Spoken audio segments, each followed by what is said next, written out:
वायु शुद्ध है, गतिमान है और वायु का उल्टा होता है युवा। पर जैसे वायु में धूल मिल जाती है तो आंखें धूमिल हो जाती हैं, ऐसे ही युवा अवस्था में कई अवरोध आते हैं जिससे कि व्यक्ति भटक जाता है। ऐसे ही अवरोधों को हटाने वो आपकी आंखें खोलने आ गया है द युवा पॉडकास्ट। और आज के हमारे पहले एपिसोड में हमारे साथ हैं श्री संजय अरोड़ा, जो युवा सेवा संघ के प्रमुख हैं।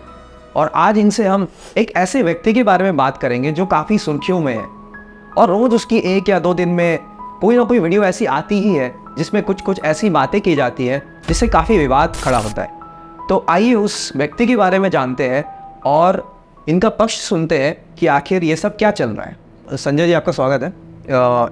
एक छोटा सा हम वीडियो क्लिप देखते हैं और उसके बाद रिव्यू करते हैं कि क्या बातें ये की गई है। तो जैसे कि यहाँ देख सकते हैं स्वामी अमृतानंद का वीडियो है और देखते हैं क्या कह रहे हैं। मैं एक साधु हूँ। साधु का क्या कर्तव्य होता है, वही तो निर्वहन कर रहा हूँ। आपके समझ में आ जाए तो अच्छा है। बस पूछे संत आशाराम बापू जी को बचाने के लिए आशाराम बापू जी के शिष्य लोग खड़े हुए सत्य को, अब आपके सामने सत्य है।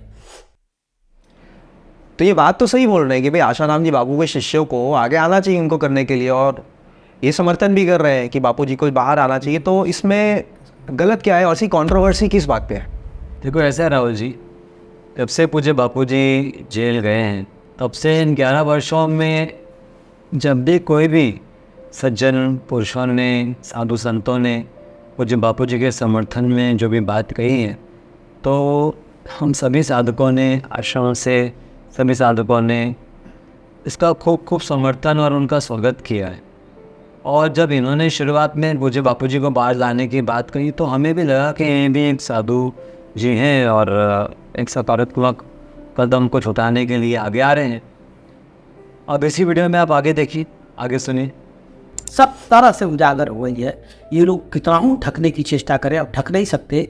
अब दुनिया के सामने यह आ चुका है कि पूज्य संत आशाराम बापू जी महाराज निर्दोष है और उनके साथ षड्यंत्र करने वाले आज भी हैं। उसी तरह से जो उस दिन थे, आज भी उनके साथ षड्यंत्र हो रहा है। आज भी उनके ही लोग उनके साथ गद्दारी कर रहे हैं, उनको एक्सपोज करेंगे। तो इसमें ये कह रहे हैं कि इनके लोग ही इनके साथ गद्दारी कर रहे हैं, तो क्या इस बात पे कंट्रोवर्सी है? अब देखिए, पहले तो इनको अभी तो जो ये जिस हिसाब से ये अपनी वीडियोस पे कह रहे हैं, बातें कह रहे हैं, अब इनको साधु कहने में भी थोड़ा हमें विचार करना पड़ेगा। क्योंकि पहले ये कह रहे हैं कि षड्यंत्र है, षड्यंत्र तो है।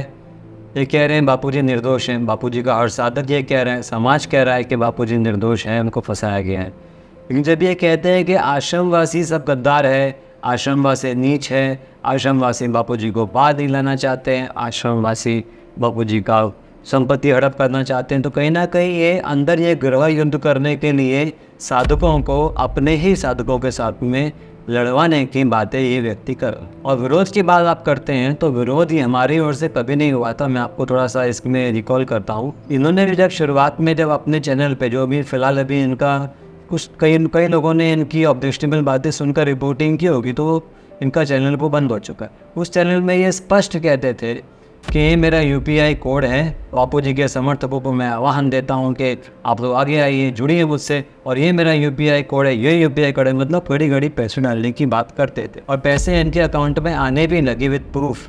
और जब ये बात उन्हें आश्रम से फ़ोन करके कही गई कि फ़लाने माता जी ने आपको इतने हज़ार रुपये दिए हैं, उन्होंने इस बात को स्वीकार नहीं किया और ये भी कहा कि मैं पैसे वापस लौटा दूंगा। ये बात तो कह दी कि लौटा दूंगा, हो सकता है कुछ लौटाया भी होगा। लेकिन उसके कुछ घंटे बाद, उसी दिन जिस दिन यहाँ से एक कर्टसी कॉल गया था कि महाराज जी, अगर आपको कोई कदम उठाना है पूज्य बापू जी के लिए तो सबसे पहले आप पूज्य बापू जी से मुलाकात कीजिए। तो बापू जी के सामने अपनी रूपरेखा रखते, बात करते, बापू जी के आश्रम के जिम्मेदार लोगों से वो जाके अप्रोच करते, उनसे बात करते। तरीका तो ये होता है, तो ये कॉमन मैन भी सोच सकता है।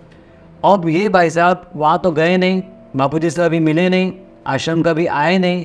ऊपर से जब उन्हें ये कहा गया कि आप पैसे नहीं मांगिए केस के नाम पर, बापूजी मना करते हैं, तो ये तभी तो हाँ बोले। लेकिन कुछ घंटों बाद इन्होंने अपने लाइव में उन्हीं लोगों को बिठा दिया जिन्होंने पैसे दिए थे और अचानक ही चिल्ला के बोल रहे हैं कि आश्रम वाले मुझे चोर साबित कर रहे हैं, आश्रम वाले मुझे ये कर रहे हैं। और उस दिन से अभी तक ये व्यक्ति सिर्फ आश्रम वालों के लिए आपस में लड़ाने की बातें और आश्रम वालों को निंदा करने की बातें, बदनाम करने की बातें और संस्था को ज़ीरो, यहाँ तक कि पूजे बापू जी के लिए भी अंदर बातें बोल रहा है, जो ज़ीरो वीडियोस कुछ आप आगे भी देख सकते हैं, मैं आपको दिखाऊंगा। मैंने जो आपकी बातें सुनी उससे मैं 2 पॉइंट्स समझ पा रहा हूँ। पहला तो ये है कि आशाराम जी बापू जी के जो साधक हैं, ये बापू जी के साधकों से पैसे इकट्ठा करने की इन्होंने कोशिश की थी।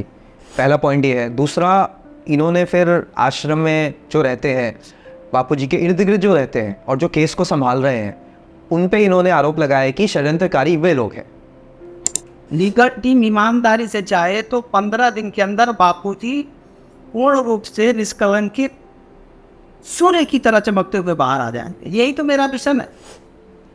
तो जैसा ये यहाँ पे कह रहे हैं कि लीगल टीम चाहे तो 15 दिन में बाबूजी आ सकते हैं, तो इसके बारे में आप क्या कहेंगे? ये कितना पॉसिबल है और लीगल टीम क्यों ऐसा नहीं कर रही है? लीगल टीम ने अथक प्रयास किया कि कैसे भी करके बापू जी को पहले बेल मिले, फिर जब सज़ा घोषित हुई तो पेरोल की मांग हुई। स्वास्थ्य खराब जब गुरु जी का होने ज़्यादा लगा तो फिर बापू जी के स्वास्थ्य के लिए भी आगे आए। जब हर चीज़ में हमको नकारात्मक निर्णय आने लगे तो कहीं ना कहीं ये समझ आने लगा कि ये कहीं ना कहीं सामने से जजमेंट तो आ रही है, लेकिन पीछे कुछ और कुचक्र काम कर रहा है। और ये बहुत लोग कहते भी हैं कि पॉलिटिकल इसमें काफ़ी मतलब इंटरफेरेंस है और पॉलिटिकल काफ़ी षड्यंत्र है, राजनीतिक षड्यंत्र भी है। और ये स्पष्ट दिख भी रहा है कि कई ऐसे लोग हैं जो नहीं चाहते हैं कि बापू जी बाहर आए। ये मैं अपने साधक परिवार की बात नहीं कर रहा हूँ, एक्सटर्नल फोर्सेस जो है। अब उन एक्सटर्नल फोर्सेस पर तो आप कुछ टिप्पणी नहीं करते। जो लोग बापू जी को बाहर नहीं आना चाहते हैं कि बापू जी बाहर आए, क्योंकि बापू जी काफ़ी विरोधी जो शक्तियाँ हैं, कुशक्तियाँ हैं, आसुरी शक्तियाँ हैं, जो हमारे देश को नोच के धर्मांतरित भी कर रही है और भारत के लोग हैं उन्हें चरित्रहीन बनाने की जो कोशिशें हो रही है, उस पर सब चीज़ों में बापू जी ने पॉजिटिव स्टेप्स दिए। जैसे कि वैलेंटाइन डे के सामने बापू जी ने मातृपितृ भोजन शुरू किया। ऐसे बहुत सारे सेवा प्रवृत्तियाँ हैं। तो उन सब लोगों को जो नुकसान हो रहा है, वो सब नहीं चाहते हैं कि बापू जी बाहर आएँ। उनको तो आप कुछ नहीं कह रहे हो और आप लगे हो कि लीगल टीम ऐसी है या आश्रम वैसी। ना, मेरा ये प्रश्न है, इन्होंने जो पॉइंट बोला है कि लीगल टीम चाहे तो 15 दिन में बापूजी बाहर आ सकते हैं, अब देख के बारे में क्या बोलेंगे? अगर 15 दिन में बापूजी बाहर आ सकते होते, अगर ऐसा कोई षड्यंत्र नहीं होता तो शायद ये पॉसिबल हो भी जाता। लेकिन पिछले 11 सालों में जितने वह तक प्रयास हुए हैं, वो कारणों से, कारण क्या है सबको पता है, षड्यंत्र हैं, और बापूजी अभी तक बाहर नहीं आए। अगर ये महाराज जी ये कहते हैं कि 15 दिन में बापूजी बाहर आ सकते हैं, तो इनको तो खुला ऑफ़र, इनके साथ में और भी जो लोग हैं, इनको खुला ऑफ़र किया गया है कि अभी जो वर्तमान टीम है वो साइड हो जाती है, आप फ्रंट में आइए, केस हाथ में लीजिए, और बापूजी को 15 दिन के आप 1 महीने में 2 महीने में भी ले आएँ तो बड़ी बात है, अच्छी बात है। लेकिन कोई भी आगे नहीं आता। अच्छा, एक बात मैं बताना चाहूँगा कि जिनके खिलाफ ये षड्यंत्र हुआ है, आज जो जेल में है, वो एक मनुष्य, एक व्यक्ति तक सीमित नहीं है उनका अस्तित्व, वो एक ब्रह्मज्ञानी महापुरुष है। और ऐसे महापुरुष के लिए गलत टिप्पणियाँ करना, अब वकालतनामा तो पूज्य बापूजी फाइनल करते हैं, साइन करते हैं। अगर पूज्य बापूजी आपको या आपके साथ वालों को योग्य मानेंगे और उनको केस सौंप देंगे और उस निमित्त बापूजी जल्दी आ जाएंगे, तो इससे बड़ी खुश खबर तो हम सभी साधुओं के लिए और क्या हो सकती है। तो ये कहना अलग बात है, आप आओ मैदान में और हाथ में लेके दिखाओ। आप इतने 6 महीने से आप अनर्गल बातें बोल रहे हो, 6 महीने से ज़्यादा हो गए, जो भी है, आप आश्रम वालों पे इतना सब एलिगेशन लगा रहे हो। उससे तो अच्छा आप 15 दिन 20 दिन के अंदर बापूजी को बाहर ही ले आते। जी, तो मैं इसमें यही कहूँगा कि ये जो आपने बातें किया था, वो वीडियो मैंने थोड़ा सा देखा है, और हमारे दर्शकों से मैं ये सवाल पूछना चाहूँगा कि क्या आप उस वीडियो पे भी चाहते हैं कि हम एक रिएक्शन वीडियो बनाएं, और अगर वो चाहते हैं तो हमारे कमेंट सेक्शन में बताइए। एक वीडियो में आपको और दिखाना चाहता हूँ कि एक बापूजी के एक श्रद्धावान साधक ने उनके डिबेट में आकर उन्हें प्रश्न किया। बापूजी तो ब्रह्मचारी चलते हैं, वो तो सब कुछ बात चलता है। बापूजी की चीज, अगर बापूजी को ब्रह्मज्ञानी आप लोग बना रखे हो तो ब्रह्मज्ञानी क्या करोड़ों शिष्यों को बनाता है? भगवान न करे तुम्हारा वाला ब्रह्मज्ञान मेरे इर्द गिर्द भी आ जाए, हमें नहीं चाहिए तुम्हारा ब्रह्मज्ञान। ये आदमी बोल रहा है कि बापूजी को आप ब्रह्मज्ञानी बना रखे हो। कभी कोई शिष्य अपने गुरु को ब्रह्मज्ञानी बनाता है? ब्रह्मज्ञानी जो होते हैं उनको उनके परम गुरु की कृपा होती है, तब जाके वो ब्रह्मज्ञान को प्राप्त होते हैं।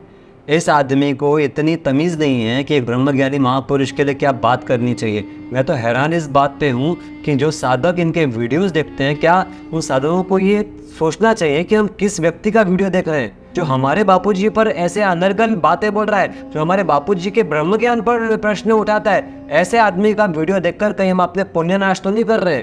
भले हमारे गुरुदेव है, करुणा के अवतार है, हम सबको क्षमा करते हैं, लेकिन साधुओं को सोचना चाहिए कि हमें क्या करना चाहिए। आज समय है, बापूजी का केस हाईकोर्ट पे अभी अपील पे आ चुका है। आज समय है कि बापूजी के सुप्रचार के लिए, बापूजी के केस को स्ट्रांगली आगे पुटअप करने के लिए, चाहे वो लीगल लेवल हो, चाहे वो सामाजिक लेवल हो, हर तरह से हम सबको एकत्रित होकर अपनी पूरी शक्ति लगाकर हमें एक माहौल बनाना है कि हमारे बापूजी जल्दी बाहर आए। और ऐसे व्यक्ति के घंटों डिबेट हम साधक देखकर अपनी श्रद्धा का श्रद्धांतरण कर रहे हैं, गिरे चुरे जो कर रहे हैं, बस जो भी कर रहे हैं, मैं सभी से हाथ जोड़ के विनती करता हूँ, ऐसे लोगों से सावधान हो जाओ। तो ये आज के कलयुग के काल नेमी हैं जो आपकी श्रद्धा का हरण करने आए हैं। तो एक छोटा सा मैं आपको ट्वीट दिखाता हूँ जो इनके वहाँ से, इनके चैनल से हुई है 29 मार्च 2024 की, बहुत पुरानी नहीं है। तो इसमें ये कहते हैं कि साधक अब क्या करें, पूज्य बापूजी की लीला देखें या बापूजी की आज्ञा का पालन करें, क्या बापूजी की आज्ञा का पालन करें, या बापूजी स्वयं आएंगे इंतजार करें जो 11 साल से ज़्यादा कर रहे हैं, या बापूजी के लिए एकजुट होकर न्याय की लड़ाई लड़ें। क्या कमेंट आप देंगे इस ट्वीट पे? देखिए, जो गुरु शिष्य का नाता होता है ना, इसमें दो बातें आती है।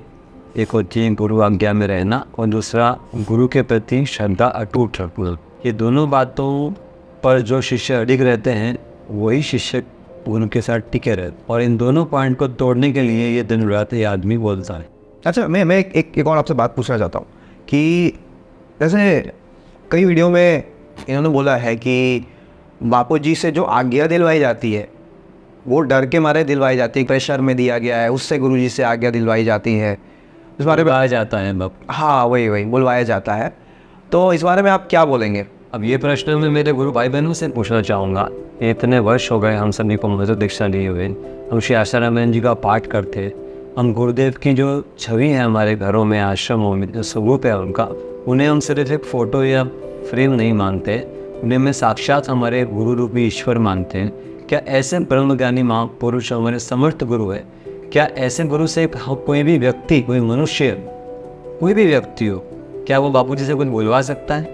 देखिए, मैं इतना तो कह सकता हूँ कि आशाराम जी बापू किसी के बाप से नहीं डरते।